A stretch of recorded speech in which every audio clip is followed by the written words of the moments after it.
FPL managers, what is up guys? Today we are looking at the best players to buy for game week 22 in FPL. Let's get right into the video. Now guys, as always, we're looking at recent form and we're looking at data the last 5 game weeks. And we're going to be looking at 3 defenders, 3 midfielders and 3 forwards, like normal. Quick disclaimer, if you get confused about any of the stats, the abbreviations, feel free to check the description. I've got it all labelled down there if you're getting a little bit confused. And finally, we're not going to be putting any basic players in here. Like, I'm not going to be naming Salah, Palmer or Isak as players to buy because we've all got Salah, Palmer and Isak. That would be way too easy. So yeah, we're not going to have any of those boring players in there. First up, we're looking at the best 3 defenders, guys. We got Gabriel, we got Anthony Robinson and we got Mazraoui. Now guys, I'm not going to lie. Looking at the defenders to buy, there wasn't a whole lot of good options. I'm going to be the first to admit it. There's not a lot of people to choose from because people don't really start a great fixture on this game week. There's not a lot, you know. I mean, Forest play against Southampton this game week. Home to Southampton, it's a good fixture, but they've got about, 4 good games and only 2 of those have a potential of a clean sheet. So I didn't put a Forest defender in here. And then their games get really hard. So I've decided these 3 are the best, and I'll tell you guys why, obviously. First off, we got a route to the Arsenal defence in Gabriel, guys. The Arsenal defence is the best in the game. I mean, you look at Fulham, their defence has been pretty solid this season. Looking at the last 5 game weeks, defensive data with Gabriel and Anthony Robinson, you can see there's no comparison. It's not because the Fulham defence is bad, it's because the Arsenal defence is ridiculous. A lot of you already have Gabriel, I'll admit it, you do, but if you can afford a defender around his price point, look for Saliba, look for Timber, because a double up in the Arsenal defence is not a bad idea whatsoever. If you have David Raya though, maybe stay away from the triple Arsenal defence because it blocks you out from getting an Arsenal attacker, which at the moment isn't a bad thing because the Arsenal attack is terrible. Let's be honest guys, they don't do anything except set pieces when Saka's not there. And we look at Arsenal's next 6 games, there's not really any scary defences they play against, to be honest. I mean, if you look at the next game, Aston Villa, Aston Villa can do quite well sometimes. And the difference between playing Aston Villa home and playing Aston Villa away is very different. When Aston Villa play away, which they are this game week, their stats are way lower than it is if they were playing at home. So this home game to Aston Villa may even be closer to a green fixture than a grey fixture. Man City may find their form by the time they face Arsenal, but there's no guarantee. And even then, Arsenal love to park the bus against Man City. So it won't be a high scoring game either way, let's be honest. Next up guys, we have Anthony Robinson. Now Fulham is one of the top defences this season. It's no secret. Anthony Robinson is also the defender with the most assists this season. It's no secret. So we know Anthony Robinson is a good asset. Less than 5 million, is a very cheap defender. The only sort of drawback is his fixture run. Now saying that, there are some tough fixtures in here, away to Newcastle you wouldn't play him for. But even some of these grey fixtures in there, guys, there's clean sheet potential because the attacks they're playing against ain't too great. Nottingham Forest, for example, they're a great team, one of the best in the league, but that's mainly due to their solid defence. So when they play against Fulham, who are also a defensively sound team, it could be a very low scoring game and Robinson could be in the chance of a clean sheet. So when you have a quick glance at the fixture run, it doesn't look great, but for a defender, I think it can bear some clean sheets and maybe an assist for Anthony Robinson. But yeah guys, like I said, the pickings for cheap defenders in this game week, it's not amazing, but if you do need one, I'd look towards Anthony Robinson or the next player we've got up here in Mazraoui. Now guys, Mazraoui is the cheapest route to a safe Man United defender. He started 11 of the last 12 games, so he's not a rotation risk. Saying that, I do own him, and when Man United last kept a clean sheet, he got subbed off in the 55th minute. That is the only time he's ever come off before the 60th minute as well. So that's just, brilliant from Ruben Amorim. Thank you very much, mate. But, we're moving away from the point. Mazraoui plays as a wing back, so even though his expected data isn't massively high, he still gets forward and he's still going to be involved in some of the attacks. So the goal, the attacking potential, it's there, guys. What I like about this Mazraoui fixture run here is, fair enough, you play away to Fulham and you play away to Tottenham. That's 2 games that you're not looking likely to get points in. But every other game around that, guys, I fancy United's chances for a clean sheet.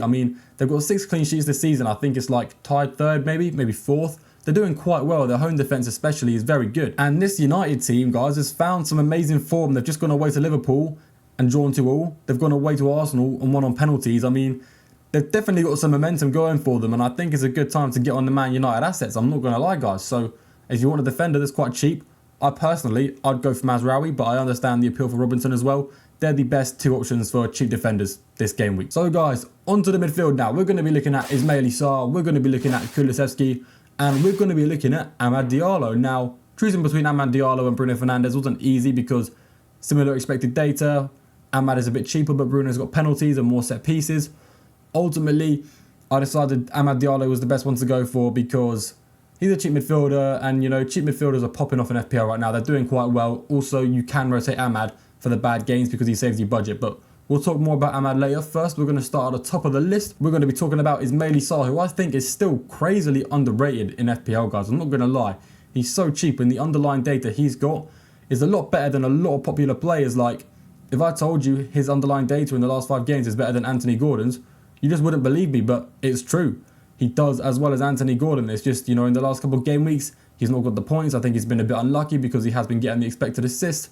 And, you know, a small amount of expected goals, not anything you'd expect a cheap player to score from. But, you know, he is unlucky not to be in the returns as of late, guys. I think the returns are going to start coming through, especially with this Crystal Palace fixture run, guys. There's not a red fixture in sight. It's all greens and greys. It's looking pretty good. And Ismaili Sarr at his price, he's got reliable minutes, not really on any set pieces. Eze's lost his penalties as well. That's why I think Ismaili Sarr's a bit better than Eze now.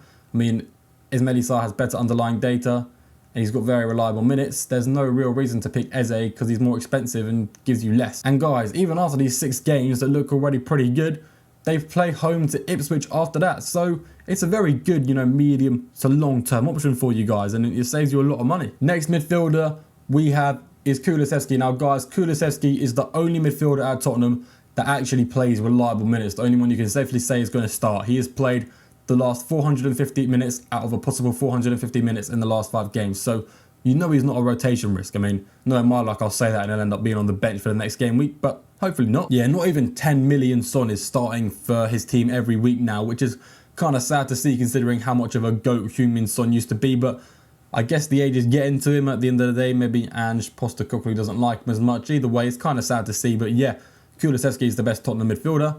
And obviously, we've got to base these picks off a good fixture run, which Tottenham do have. Kulusevski is reasonably cheap for what he does. I mean, he's not picked up any massive hauls, but at 6.5 million, he's not gone up in price yet, I don't think.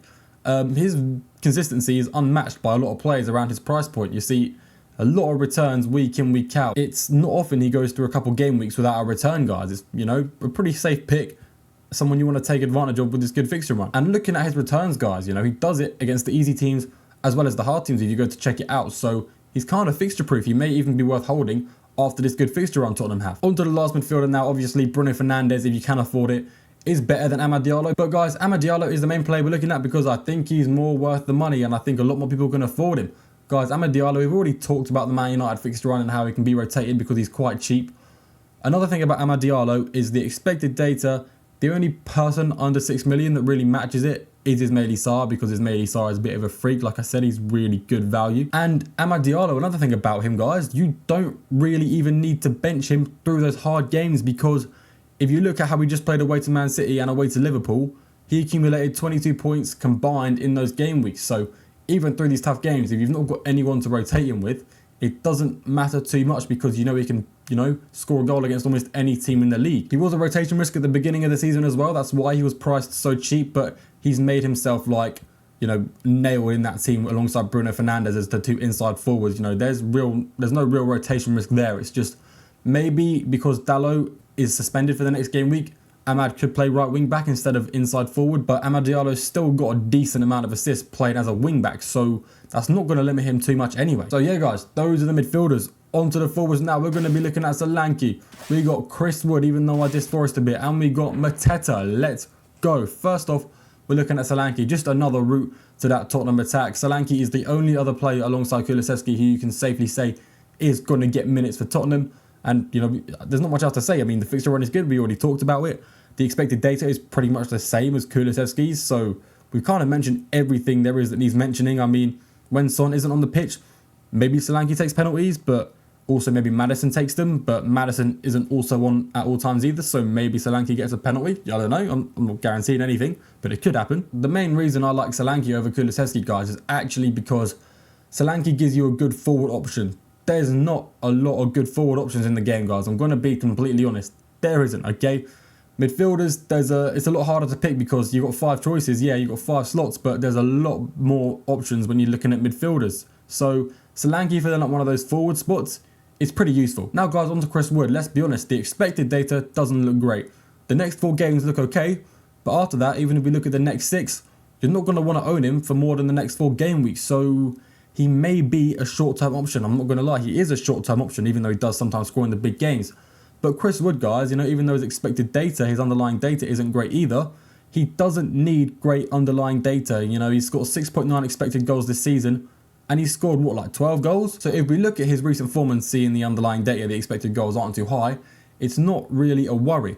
And when Chris Wood does score, he's normally in the bonus points too, because Forest games are quite low scoring considering how good they are defensively and how their attack is like only okay. I mean, they do what needs to be done considering they only need to score 1 goal or 2 because the other team never scores more than 1. Just keep in mind he is going to be only useful for 4 game weeks. He does go on droughts, he doesn't do amazing against all the big teams like some other players do. So if you're looking for a quick fix, Chris Wood is definitely a great player. And finally, guys, we got another Crystal Palace player. Now, I don't really know how to feel about this one, to be honest, guys. I wasn't a huge fan of putting Mateta in this, but there's not really any other forward option I would even consider. Mateta, his data is okay. It's pretty good. I mean, it's up there kind of like Solanke's, but Mateta isn't really good at, scoring the expected goals and the big chances he gets, except for last game week where he actually did. So it's promising, he could be finding his form. If he didn't score last game week, there's no way I'd be putting him in this video whatsoever. He wouldn't be anywhere near it. But, he's got penalties and he's got a good fixture on. So there's appeal right there for Mateta. At his price point, though, if you can afford Solanke, I would do that. I would also prefer Chris Wood to Mateta, but Mateta is a pretty good niche pick that could give you some good differential points if you want to go for it. Just me, personally, I would choose one of the 2 other forwards to go for this game week. So yeah, he's a bit expensive for what he offers, but if you already own Solanke and Chris Wood and you want a new forward, I guess he's the only one to go for. For what it's worth as well, I don't think anyone should be selling Nicholas Jackson for this guy just yet. Leave him in for one more game week playing home to Wolves. It's a pretty good fixture. Then you can sell Nicholas Jackson, okay? Anyway, guys, that is the end of the video. If you did make it this far, you are always greatly appreciated. Let me know what you think of the decisions I made. Do you think I put the right plays in here, or would you disagree? Did I miss anyone out? Let me know in the comments. Anyway, guys, I will see you all in the next video.